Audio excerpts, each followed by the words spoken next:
pegawai saya di sini kerjasama dengan mafia. Itulah cerita dari Mentan Andi Amran Sulaiman. Pada sesi tanya jawab di kantor Kementerian Pusat, bersama redaksi Q&A dari Metro TV. Banyak kisah menarik yang beliau utarakan, di antaranya tentang anggotanya yang tergabung dalam mafia pertanian, hingga penghasilan petani milenial yang mencapai 20 juta per bulan bersih yang mereka dapatkan. Beliau sosok menteri yang kerap kali tersorot media, tengah melakukan tindakan tegas seperti bersih-bersih kementerian yang ia pimpin. Tak hanya itu, beliau juga tak segan-segan langsung turun ke lapangan, memburu mafia, dan memecat petinggi-petinggi yang melanggar. Tanpa pandang bulu sekalipun masih ada hubungan keluarga dengan beliau. Keren bukan? Menteri Pertanian kita satu ini, yang tak mau disuap apalagi disogok.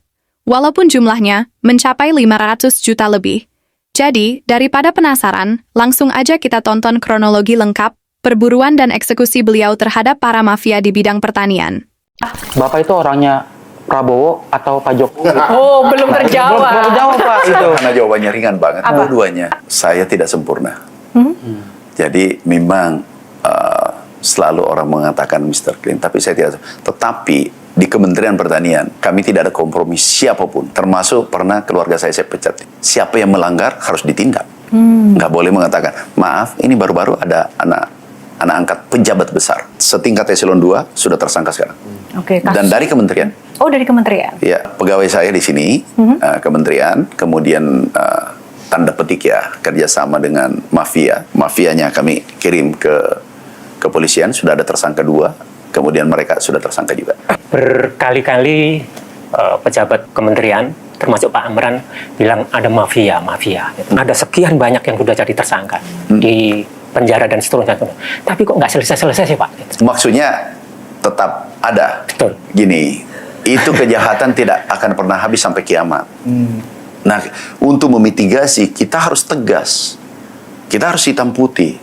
Tidak boleh ada pertimbangan lain, pertimbangan politik. Mafia itu kan bayangannya, wah ini organisasi yang Sindikat. Gerombolan. Iya, Pak, pasti gitu. kan biasanya tidak semua kena kan, tergantung penegak hukum.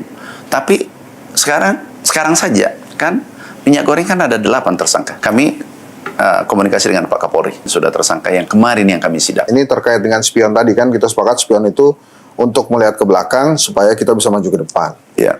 Pak Prabowo ditugaskan oleh Pak Jokowi bikin food estate. Iya. Nggak jalan nih. Datang nih Amran Sulaiman. Iya. Jadi nih barang. Wah, penyelamatnya Pak Prabowo. Makanya kemudian Bapak dipercaya lagi menjadi Menteri Pertanian. Nah, itu bener nggak tuh cerita itu? Ini menarik sekali. Kami dipanggil, bisa bantu nggak jadi menteri? Iya, Pak. Siap. Terus gimana menjawab food estate yang Kalimantan kan? Ya. Pak, harus dijawab dengan kerja. Nggak bisa narasi. Kami ini eksekutor. Kami ini praktisi. Harus kami jawab dengan hasil kerja. Singkat cerita, kami panggil semua ahli.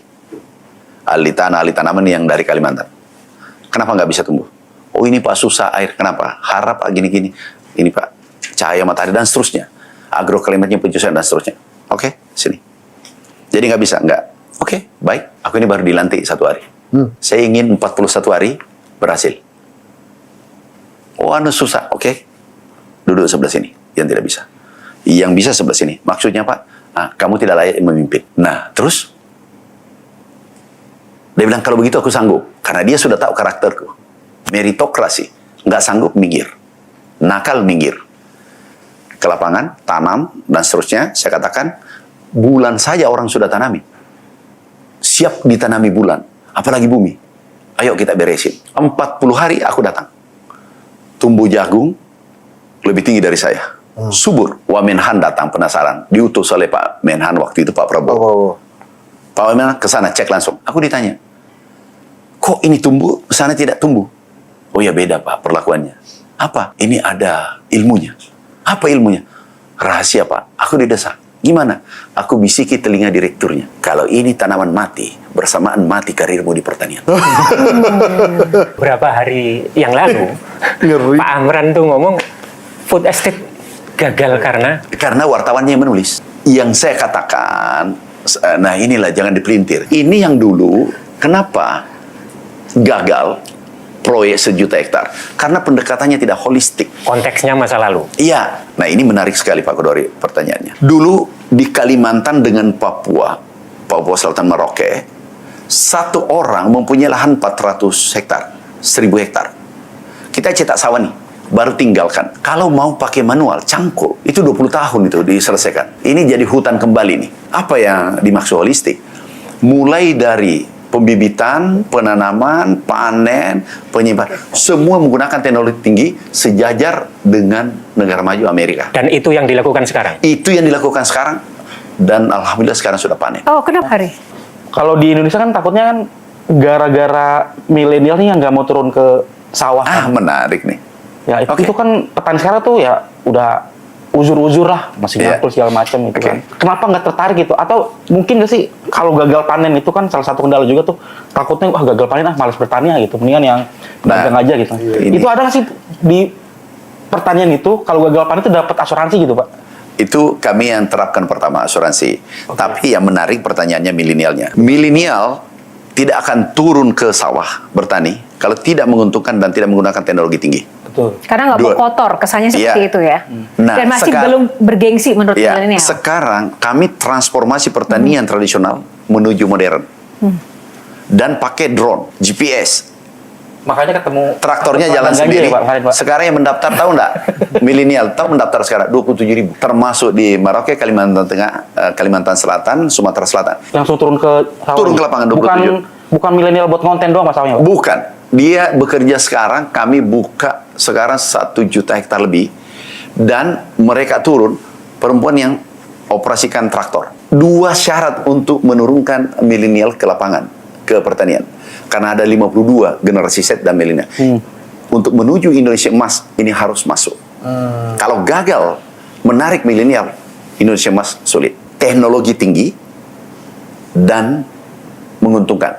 Tahu pendapatannya? 20 juta. Saya target minimal 10 juta. Dia dapatkan 20 juta yang di Aceh.